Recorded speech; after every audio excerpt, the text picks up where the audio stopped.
یہ جو اسرائیل جو کچھ کر رہا ہے نا، اس کا اصل حل مجھے بھی پتا ہے مظاہروں میں نہیں ہے، اس کا اصل حل ہے جہاد۔ اس کا اصل حل کیا ہے؟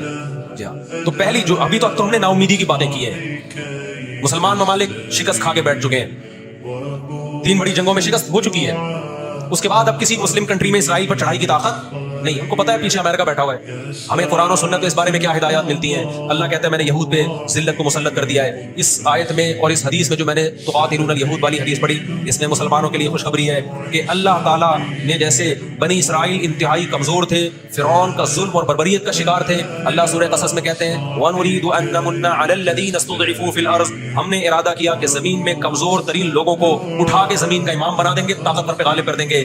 بہت دفعہ ایسا ہوا ہے، کم من فئۃ قلیلۃ غلبت فئۃ کثیرۃ باذن اللہ۔ اللہ کہتے ہیں دنیا کے نقشوں میں جو غالب ہوتا ہے، جس کی فتح اسباب کی دنیا میں یقینی ہوتی ہے، میں بہت تھوڑی سی جماعت کو طاقتور بنا کے دنیا کا امام بنا دیتا ہوں۔ ہمیں اللہ کی رحمت سے اور قرآن اور حدیث کی جو بشارتیں مل رہی ہیں اس سے پوری پوری امید ہے انشاءاللہ یہ اسرائیل کی شکست پہ اور یہودیوں کی ہمیشہ کے لیے شکست پہ اس کا نتیجہ نکلے گا انشاءاللہ۔ اور نبی صلی اللہ علیہ وسلم کی وہ حدیث پوری ہوگی کہ تمہاری جو بڑی جنگ ہوگی، نبی نے کیا فرمایا؟ اس امت کی ایک جماعت ہمیشہ جہاد کرتی رہے گی، لا یزال طائفۃ من امتی ظاہرین علی الحق۔ ہر دور میں لڑائی ہوئی ہے، جہاد ہوا ہے۔ آپ اس ہسٹری اٹھا کے کہیں نہ کہیں جہاد ہمیشہ ہوتا رہا ہے، تو آج بھی ایسا ہوگا۔ اور بالآخر یہ معاملات اگر بین الاقوامی دنیا نے کنٹرول نہیں کیے تو نبی صلی اللہ علیہ وسلم کی پیش گوئیاں انشاءاللہ بہت جلد پوری ہونے والی ہیں۔ اور یہ جو ان کو عزت ملی ہے نا، یہ اصل میں بہت بڑی ذلت کی تمہید ہے۔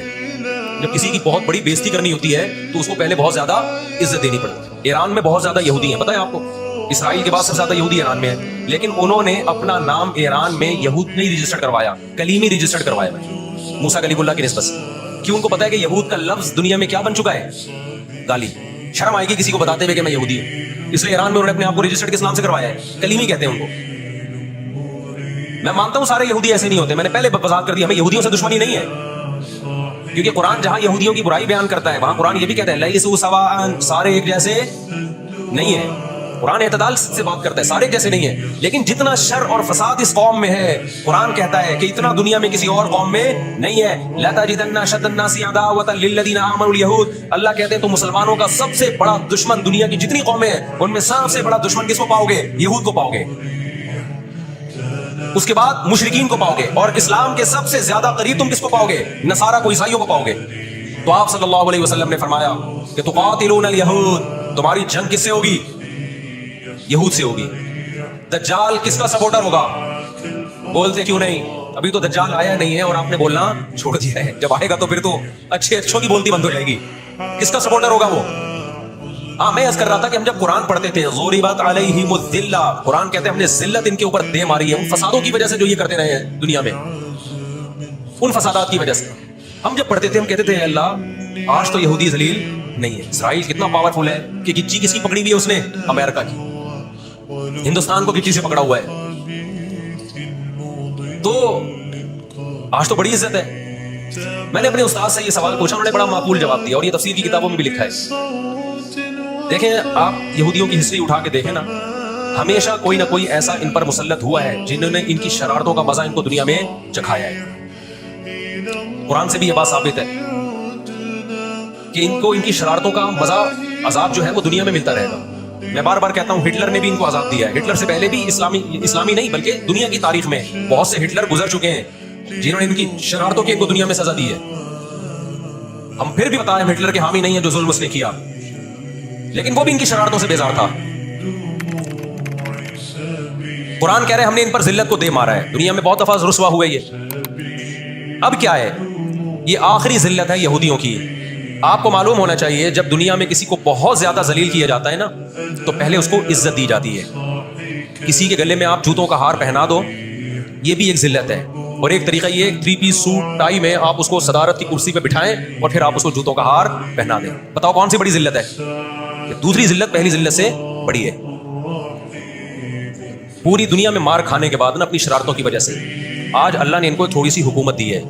ایک چھوٹا سا کنٹری، آپ اگر اسرائیل کو نقشے میں دیکھیں گے تو کراچی بھی بڑا ہے اسرائیل سے، اتنا چھوٹا ملک، اتنا چھوٹا ملک، اور تعداد بھی بہت تھوڑی۔ اللہ نے انہیں کچھ وقت پنپنے دیا ہے۔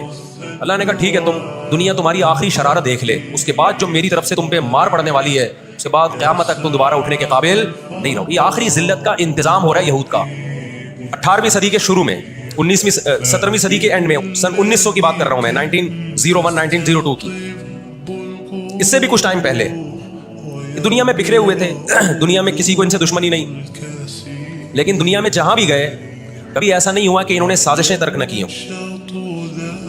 ہٹلر جو تھا نا دوسری جنگ عظیم میں تو جرمنی گیا ہوں نا, میں نے وہ قبرستان بھی دکھایا تھا یہودیوں کا. ہٹلر نے یہودیوں پہ بہت زیادہ ظلم کیا, جو بالکل غلط کیا. ہم اس ظلم کو کبھی بھی حوصلہ افزائی نہیں کرتے, دیگوں میں اٹھا اٹھا کے زندہ ڈال دیا کرتا تھا.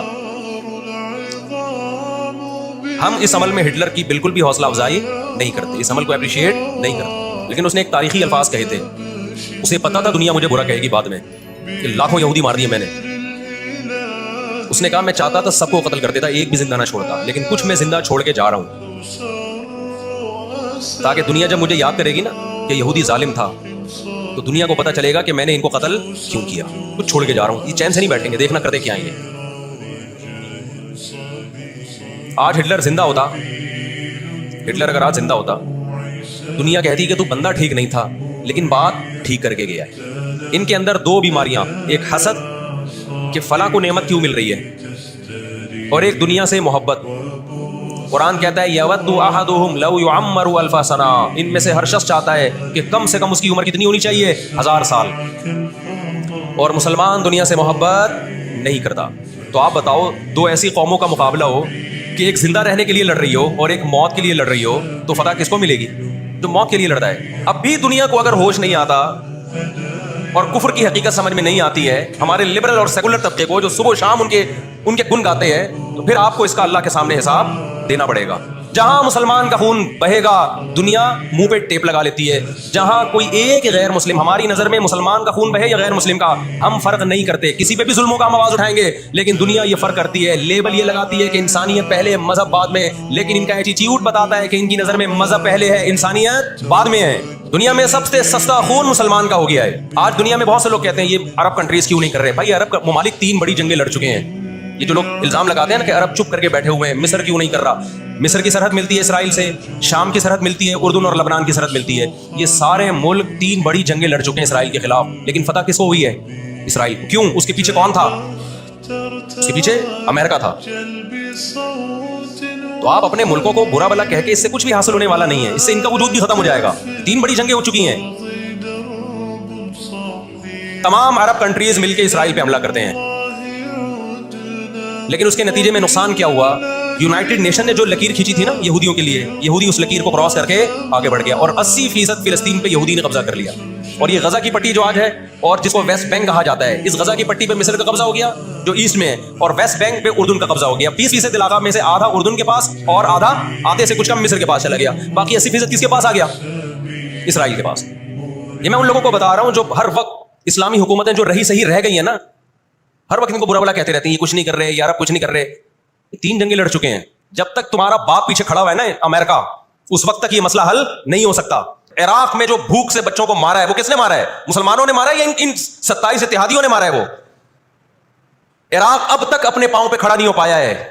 اس تباہی کا جو سینکڑوں بچے یونائٹڈ نیشن کی رپورٹ کے مطابق عراق میں بھوک سے مرے ہیں, ان کا ذمہ دار سعودی عرب ہے, پاکستان ہے, یا وہ 27 اتحادی ممالک ہیں جو سارے غیر مسلم کنٹریز ہیں جنہوں نے 27 ملکوں نے مل کے عراق پہ حملہ کیا تھا اور جھوٹا الزام لگایا کہ ان کے پاس کیمیکل ہتھیار ہے.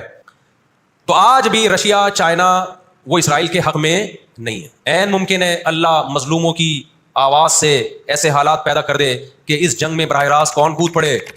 سوویت یونین کود پڑے. اور اگر سوویت یونین اس جنگ میں کود پڑا جس کے پورے چانس لگ رہے ہیں, تو پھر یہ تیسری جنگ عظیم کی طرف معاملہ جائے گا.